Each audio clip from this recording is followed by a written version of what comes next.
What's up, family? Welcome to another episode of Mediazewtv. And in this episode, Reggie Wright goes in and airs out all of Suge Knight's dirty laundry. Hit that like, share, and subscribe button. Let's go. If I stole a building that just sold in 2018, last I checked, for $18 million, I stole that from you and took that from you. You clown ass nigga. But yeah, okay, sure. And Mr. Lay was your power of attorney. And that's who the paperwork right here showed you, signed off for that building to be transferred and for that sale. All right? And guess who else was on it originally that had a sign off on it? You forgot? Who? The guy that was coming up to see you every Tuesday? You don't think he ever told you about it? You remember? Because you didn't own that building right out when I purchased it from you. It was David Kenner in your building. David signed off on it. You forgot that, huh? Man, your lies, you clown. Stop it. And the bankruptcy, you don't think the people, when you filed bankruptcy, didn't investigate that? Oh, yeah, they investigated that whole transaction. And guess who never got sued or anything about the bankruptcy estate? Reggie Wright. You know who in your family did get sued about the bankruptcy estate for $1,500 a month. So they gonna let a $2 million, $3 million assets go if it's illegal or with stuff, but they gonna sue somebody for $1,500? All right, sure. Use a clown, as I say.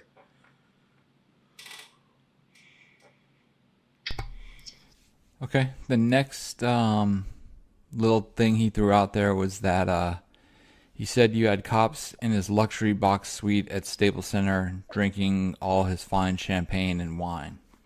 Well, it's kind of too hard to explain, though, about how boxes work, because most of you motherfuckers probably haven't been into a box or definitely didn't know the people that own or control a box. But I'll try to throw it out there for whoever knows. Maybe you'll comment.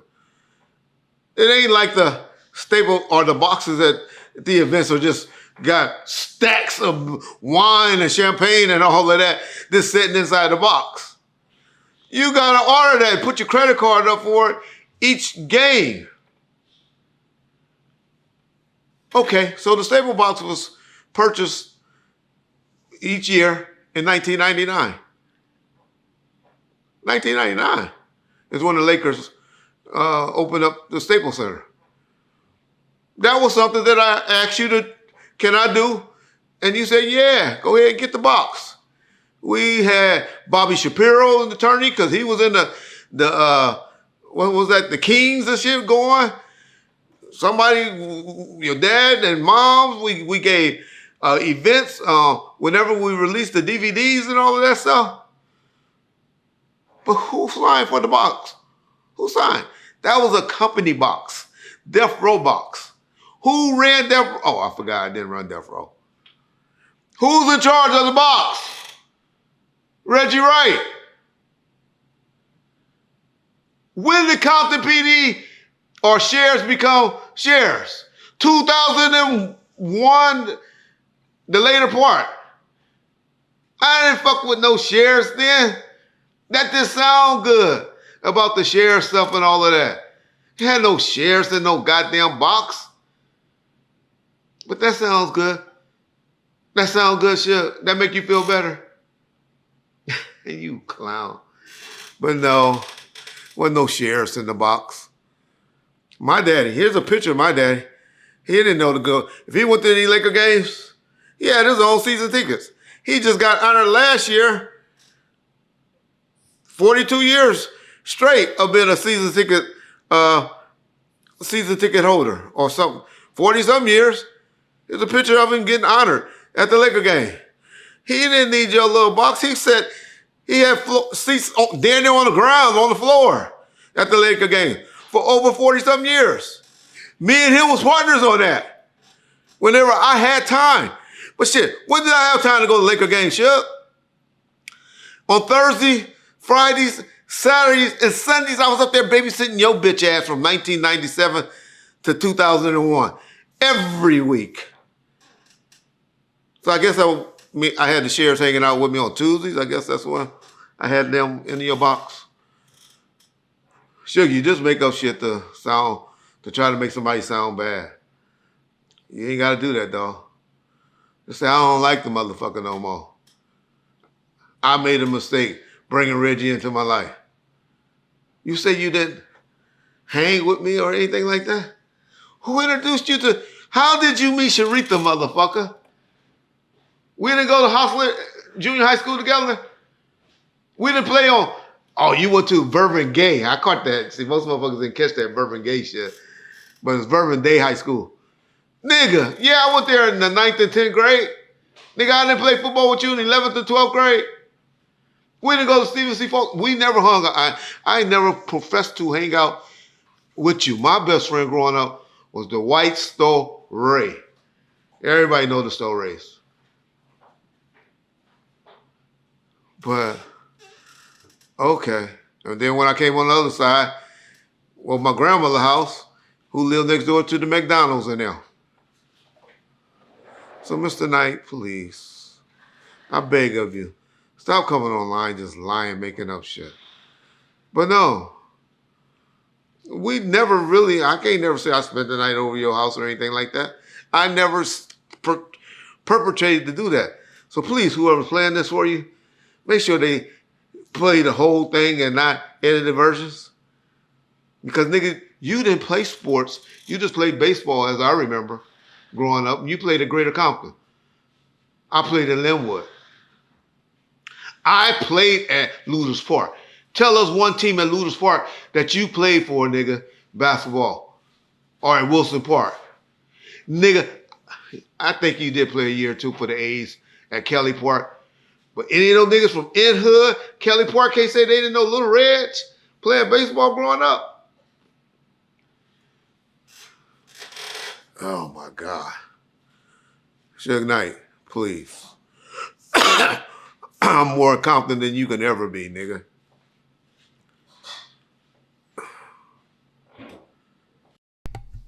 Okay. One of the other things he said in this interview, Reggie, was he said that at one time he had a lawsuit against the Compton sheriff, against you, against your dad, and against the old mayor. And he said, this wasn't Omar, the mayor, this was your boy. Do you know what he's talking about there?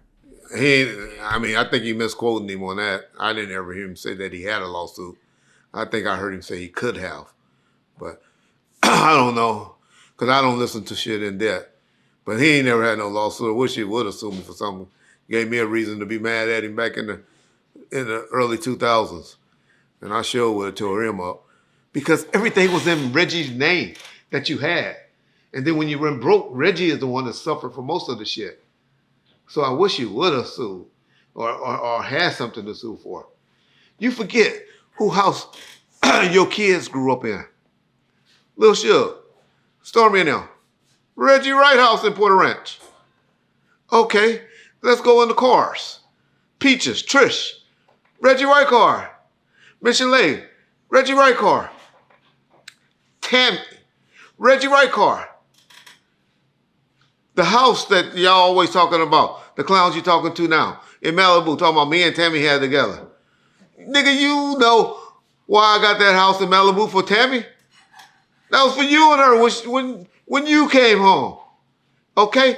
You talking about I had cops hanging out in your house. What house did you have, Suge Knight? From 96 after you went to jail? Also, I'll say 97 because we had Stormy in your penthouse for a minute until you know what started happening with Shaq and Keyshawn. You know why you had me put her out. But so 97, what house did you have until about 2002 when you came home? Oh, who else you go to in 2002 when you came home? You forget the penthouse on Wilshire? Who name was that in? Who name was that? You know, the one with the elevator, you know, the one that Ray J always talk about Left Eye and all them. Who name was that then? Who name Suge? So what house did you have other than a house in Vegas? You think we was going out to hang out at a house in Vegas? Well, now we would. This year, now we know about going party at Airbnbs and all that. Nigga, that house was under construction the whole time. I heard something about the boat or the ship or something. Nigga, you know that boat was under construction until you came home. We had that boat ship when you came home, because that was the only place where you can go to hang out at. In the marina, and that's only because I had a spot right next door, because you was too scared, because you knew those niggas was after your bitch ass, because Gotti always tell me it's something you did that we don't know about, because you was real scared when we came home. When you came home, I didn't catch it, I don't know, but nigga, you had your stuff docked right next to my spot in the Marina Del Rey. So sure. Don't know what you're talking about, but keep up with the lies. If that make you feel better, keep up with the lies. Then all that showed me that you was Reggie bitch. Because you kept up, a nigga steal one thing from me. One thing, and don't pay back for it or whatever. You think I'll be fucking with him like you do? Or did? You think I would have left that nigga in charge of all my shit? Your women had to come to me, your parents, your sisters, your artists, everybody had to come to Reggie Wright to get something done. Who? Who got something done just from your word? Who?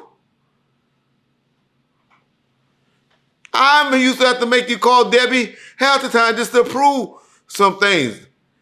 I would say, sure, no, you need to talk to Debbie. Tell Debbie to cut this check. When it was something crazy. You were scared to talk to Debbie. Don't get it. But, hey, sure. Make you feel good. Make you feel good. Make you feel good, dog. Nigga, nor you were broke in the 90s and the 2000s. If I didn't have 5 houses in the 90s and the 2000s, if I didn't have 10 cars back then, stupid. Wish I could man, I was riding around in a 600 Benz, you know that, $3,000 a month. My wife was in a Land Cruiser. What was that? Not a Land Cruiser, she had the other one. I forget the Lexus 470. Shit, my mama was in a big, man, nigga, please. Nigga, please. But yeah, I was broke. I was just a cop salary. Nigga, you know, even before I came over to you, I had 2 hair salons, probably about 3 or 4 houses before I even started working at Deathrow. So stop that. Reggie stole from you. Hey, if Reggie stole a penny from you, trust me, no bankruptcy, nigga, you went through a bankruptcy of hell, dog. Those people went through your books like crazy. You know the shit that they sued people for. It was crazy, the things we couldn't believe that they were suing people for. Like, they tripping behind that. They tripping because we paid Michelet Mother $1,000 to answer fan letters. They tripping behind that.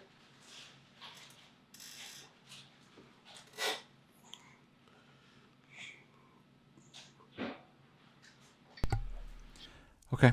Another thing he said, which he said before, but I wanted to ask you about, is he said that he never paid Orlando any money, quote unquote, never gave him $1. Well, one minute he wanted to claim Deathrow, then the next minute Deathrow was just a business that he owned. So if you take that, that it came from Deathrow and not Suge Knight personally, then I guess you can say that's a true statement. But I wasn't even in charge then. I wasn't even in charge. It was Norris Anderson that was in charge. So the $60,000 that was given to him, Keefy D tried to say on his interview that it was cash money and all of that. That's one thing we didn't do was nothing with cash money. Well, with cash money, that's why, you know, that $25,000, Biggie Small shit, that's why that's a big issue. But now we were all about checks. If Orlando or his attorney got some money, trust me, not if, I mean, they did. They got a check for $60,000, but it was a check authorized by Norris Anderson and David Kenner. I was just there because they were scared to go up there and meet with them. Because I sure was. I was just security then. I'll admit, I was just security then when that deal happened. I did not become more than security until June, July of 1997, when you got put at CMC. So whatever month you went to CMC in St. Louis Obispo is when me and you started back communicating. And that's factual. Okay. Something else he said is, if you ran his company and you did all this stuff, how come no one gave you a job after Deathrow? Well, see, that's where he knows he's making a mistake. And he knows, and he talked about the relatives. And, well, actually, it was young soldiers. He don't even know the difference.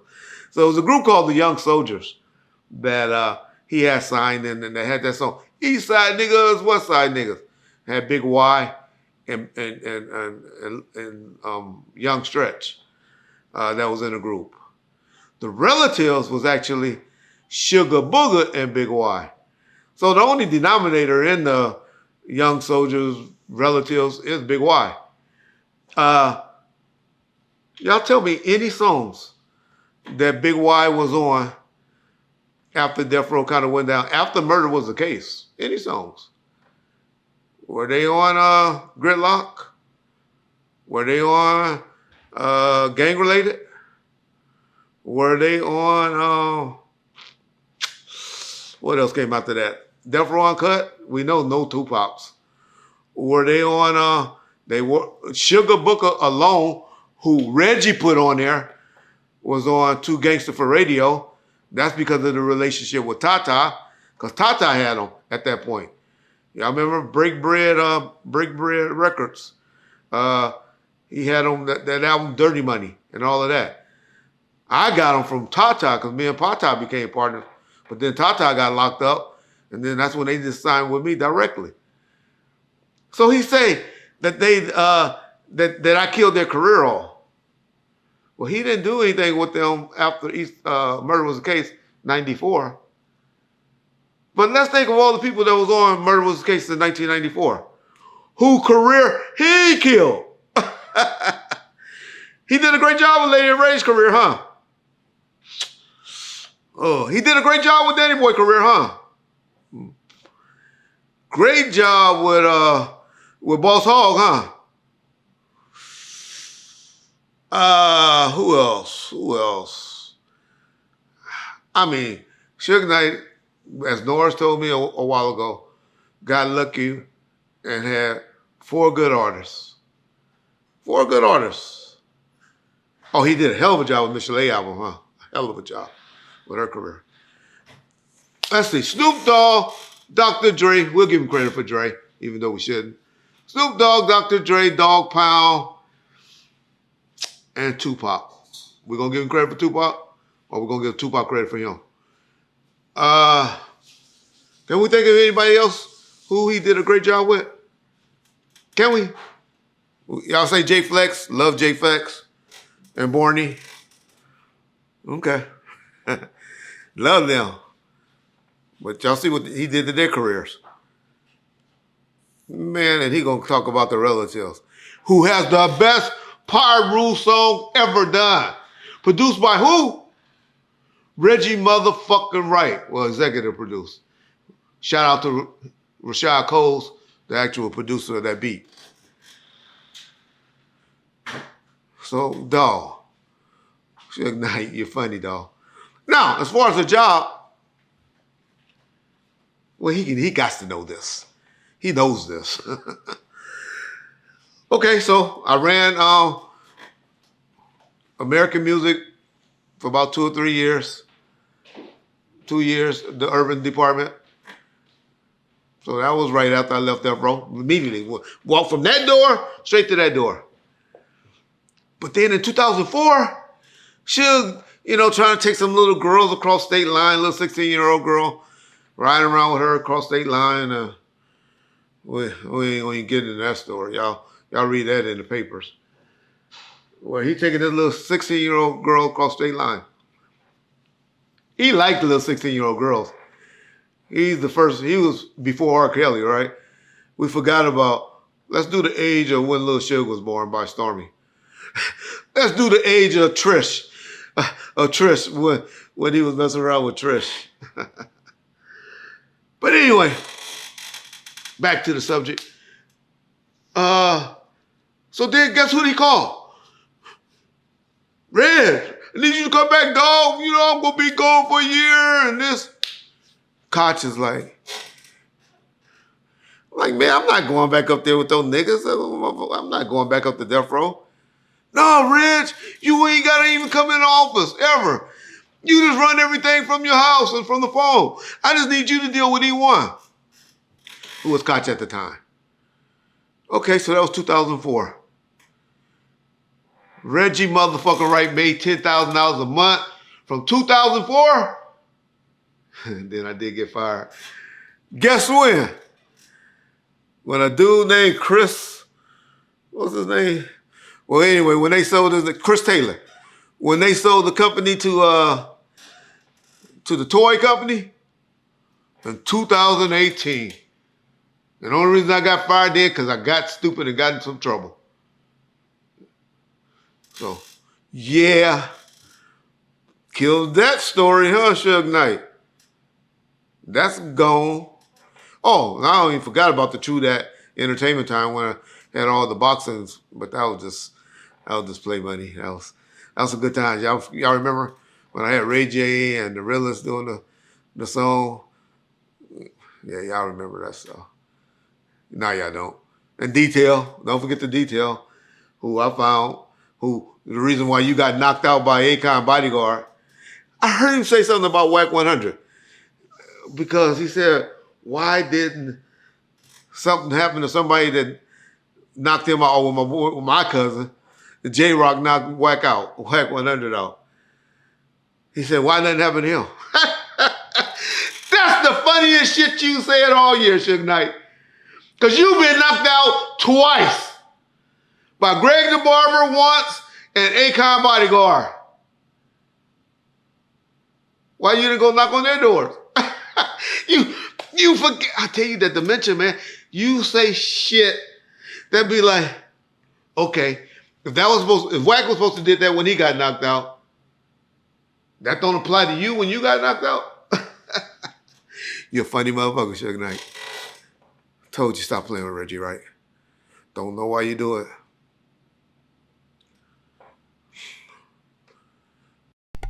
Okay.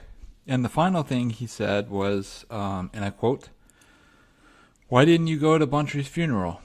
The guy that was in the car with Buntry went out of town. You went and met with him and gave him a lot of money out there." A lot of money. The guy that, I tell y'all, Suge, well, there's some truth to that. I tell y'all, Suge always add salt and pepper on shit. Man. Well, that kills RJ and y'all know what I was going to say. But that kills off that theory, huh? Y'all remember all that? Reggie Sr. was in the car when Butcher got killed and ran and was running down the street and all that. Well, even Suge Knight saying that there was a guy named Ty Stick that I've been telling y'all about that was in the car when Butcher got killed. So I guess y'all can stop promoting all of that Reggie Sr. was in the car bullshit. Show y'all how y'all just let people. But that ain't the question. That ain't no big thing. So the big thing is why Reggie didn't go to Buntry's funeral. Well, at that time, I was just very, very disappointed in Buntry. Buntry was taking Suge's side on shit. when I left and all of that. And it wasn't against me. It was with my boy Bob Gotti and some hood shit that was going on with them, trying to make Bob Gotti like he was the one that was giving the information to those niggas from the other side and stuff, that when Deathrow dudes and Luda Park dudes and all those dudes was shooting up each other. And so they were blaming the nigga that I was like my son, godfather, my nigga that was with me every day. They were blaming him for it. I'm like, man, what y'all talking about? Nigga, those niggas came to your house, Buntree, checked you in your yard, bitch ass Trayvon, come walking down the street, he do a U-turn, walk away, leave you standing with Top Cat now and Little Rod when they about to do something to Buntree. And y'all know it, Bobby the whole time telling y'all, niggas, we need to go meet with those niggas, talk to those niggas. Those niggas ain't to be played with. Those niggas are serious. They really believe, because Buntree in there watching that tape, showing everybody to come to the house. That tape. I talk too much with this internet shit. But anyway, we didn't go because Buntree knew the real. Buntree didn't want to play. He was shrugging that shit off. And we was like, man, we ain't getting caught off into that bullshit. That ain't our business. We tried to help the niggas. They didn't want to help. They didn't want to protect themselves. Well, yeah, that's why I didn't go to the funeral. Regret it. One of my biggest regrets that I made, because Buntree was a good nigga. If there was any good niggas in there, he was stupid on that, but Buntree was a good nigga. But, yeah, that's the reason. And as far as being Ty Stick thing, ain't nobody had no problems with Ty Stick. Nobody. Nobody had no problem with Ty Stick. Shit. Ty Stick did what he was supposed to do. Ty Stick went straight over there and talked to the mama and told the mama what happened. And you know, I let James or Timmy, whoever want to ever talk about that. But they know Ty Stick ran over there and talked to the mama and told her what happened. Felt bad, cried on her shoulders. As far as going out to Denver, Colorado, yes. When I was on tour with the relatives, we was on a promotional tour, I had K-Dub with me and all of that. K-Dub is the one that had the relationship with Ty Stick. We was out there. K-Dub called him over to the bus. Ty Stick came over there and said, what's up to us? And we hollered and all that. Ty Stick ain't asked me for a penny. I don't know if K-Dub gave him any money, but he sure didn't get no money from us. And he was just like all love, like, what's up, Lil Reg? And that was as far as me and this conversation. Maybe gave him some CDs and some T-shirts to help promote out there in Denver. And that's all that happened on that. And the only reason Suge know about that story is because I told him when me and him was talking recently. I told him. But that's just something to try to make me look bad with the homies and stuff like that. That, you know, trying to get them to rally up. But here's a story for you. If you want to get niggas mad, Pyrus, or niggas mad at each other and stuff. I'm not a Pyru or a Crip, but you know I fuck with all those niggas. And so you want to try to get them mad at me? Here's something to make you uncomfortable. Sure. Won't you tell the story? Won't you tell niggas what happened to Bunny Hunter Rat? Won't you tell that story, Suge Knight? I must not be no bunny hunters on that yard where you at. Let's see. Keep talking shit.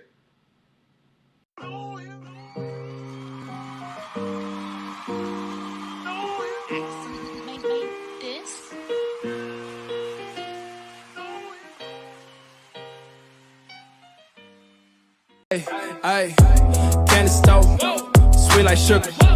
Down south, shot it, she a looker. Ay, from the dirty, let us crook it.